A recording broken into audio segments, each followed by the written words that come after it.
بسم اللہ الرحمن الرحیم۔ السلام علیکم اسٹوڈنٹس، آج میں آپ کو اکبر الآبادی کی نظم خدا سرسبز رکھے اس چمن کو مہرباں ہو کر اس کے آخری اشعار کی تشریح کرواؤں گی۔ تو دیکھیں اس کا 5واں شعر، کیا پھولوں نے شبنم سے وضو صحن گلستاں میں، صدائے نغمہ بلبل اٹھی بانگِ اذاں ہو کر۔ پہلے آپ کو اس کے لفظی مطلب بتا دیتی ہوں۔ پہلے مصرعے میں دیکھیں، صحن گلستاں یعنی باغ کا صحن، صدا آواز کو کہتے ہیں، نغمہ بلبل بلبل کا گیت، اور بانگ اذاں کا مطلب ہے اذان کی آواز۔ تو اس شعر کا مفہوم یہ ہوگا کہ گلستان کے صحن میں پھولوں نے شبنم سے وضو کیا اور بلبل کی آواز ایسے محسوس ہو رہی ہے جیسے اذان کی آواز ہو۔ تو یہ یہاں میں نے ریفرنس کے لیے آیات کا ترجمہ بھی لکھا ہے اور 2 اشعار ہیں۔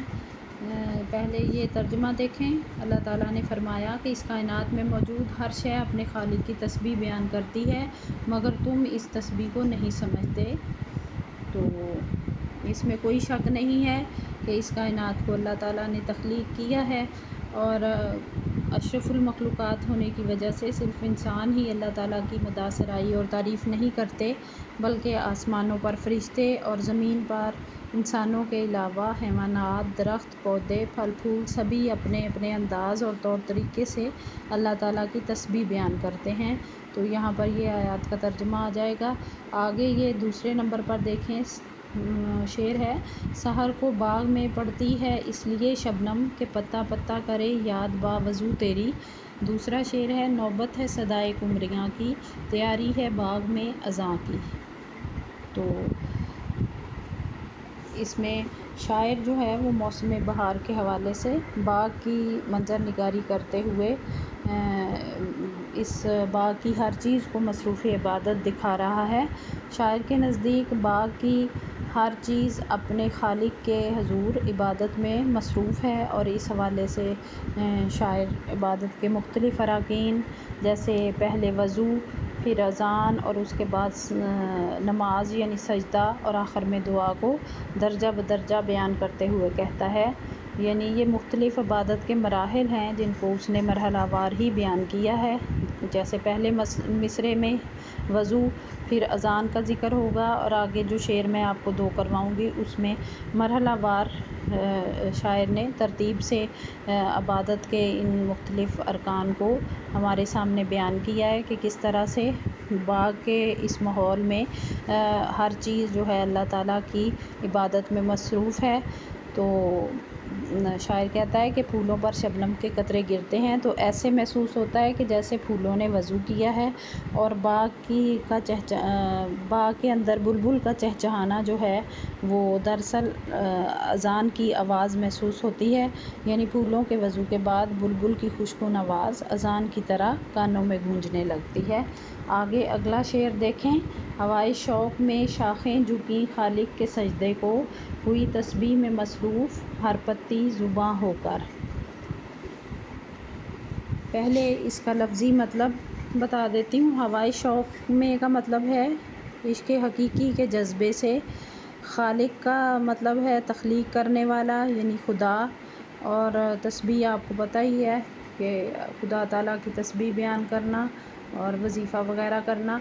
تو اس شعر کا مفہوم یہ ہوگا کہ اپنے خالق کے عشق کے جذبے کے عالم میں شاخوں نے جھک کر اللہ کو سجدہ کیا، اور پھول کی ہر ایک پتی تسبیح کرنے لگی۔ اس میں بھی ریفرنس کے لیے ایک یہ آیت کا ترجمہ ہے کہ سجدہ کرو اور قریب ہو جاؤ۔ آگے ہے، ہر شمع خاموش فکر میں ہے، ہر طائر شوخ ذکر میں ہے۔ آگے دوسرا شعر دیکھیں، کچھ گل فقط نہ کرتے تھے رب اعلیٰ کی مدح، ہر خار کو بھی نوک زباں تھی خدا کی مدح۔ تو اس میں یہ جو ہے یہ میر انیس کا شعر ہے، اس میں بھی یہی چیز بیان کی ہے، وہی جو میں نے آپ کو بتایا تھا کہ شاعر وضو اور اذان کے بعد نماز کے مرحلے میں داخل ہوتے ہوئے کہتا ہے کہ باغ میں جب بلبل نے اپنی آواز میں اذان کہی تو درختوں کی شاخیں خالق کے عشق میں اس کے حضور سربسجود ہو گئیں۔ شاعر ہوا کی وجہ سے شاخوں کے جھکنے کو اللہ کے حضور جھکنے اور سجدہ کرنے سے مشابہ قرار دے رہا ہے۔ اس طرح ہوا کے چلنے سے پھول کی پتیوں میں جو حرکت پیدا ہوتی ہے وہ شاعر اسے اللہ کے حضور ورد و وظیفہ اور تسبیح قرار دیتا ہے۔ شاعر کے نزدیک ہر پتی مجسم زبان ہو کر خدا کی تسبیح اور تعریف میں مصروف ہے۔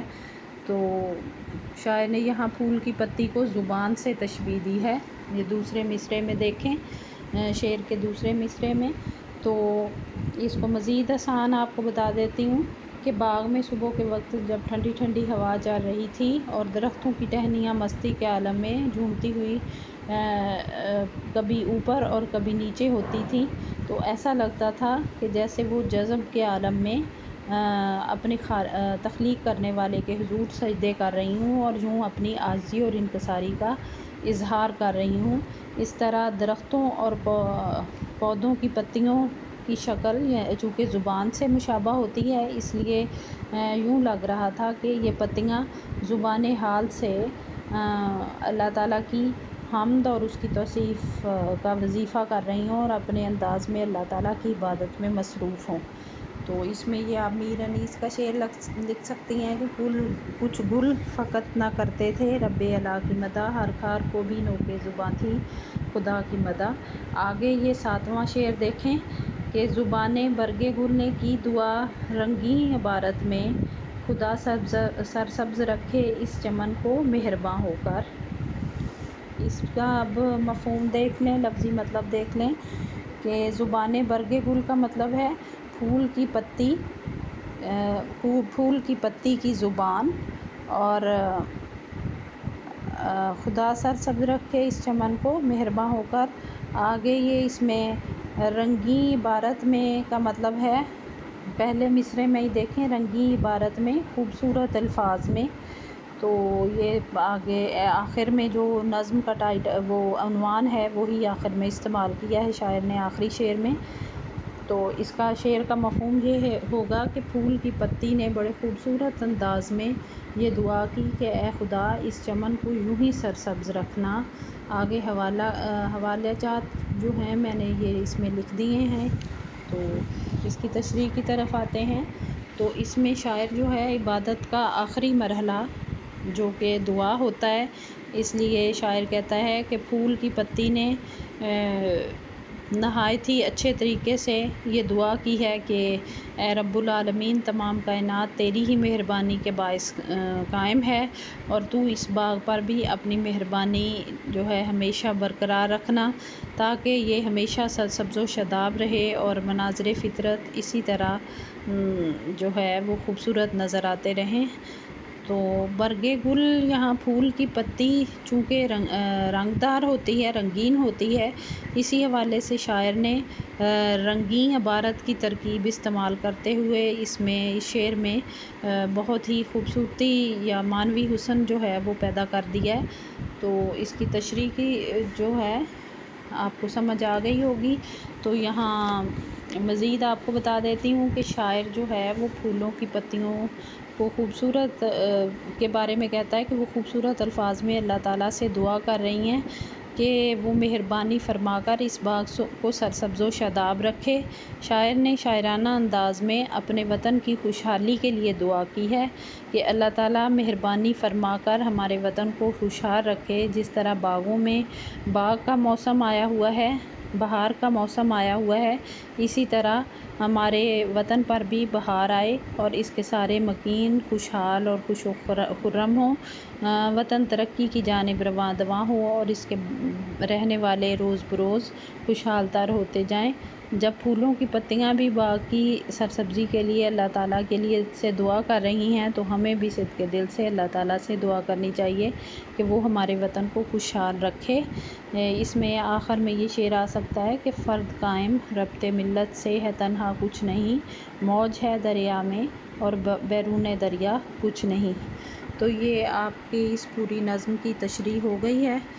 تو آپ اس تشریح کو ریوائز بھی کریں اور ریفرنس کے لیے جو اشعار آپ کو میں نے بتائے ہیں وہ بھی اچھی طرح سے یاد کریں۔ انشاءاللہ منڈے سے ہم نیا ٹاپک شروع کریں گے۔ اللہ حافظ۔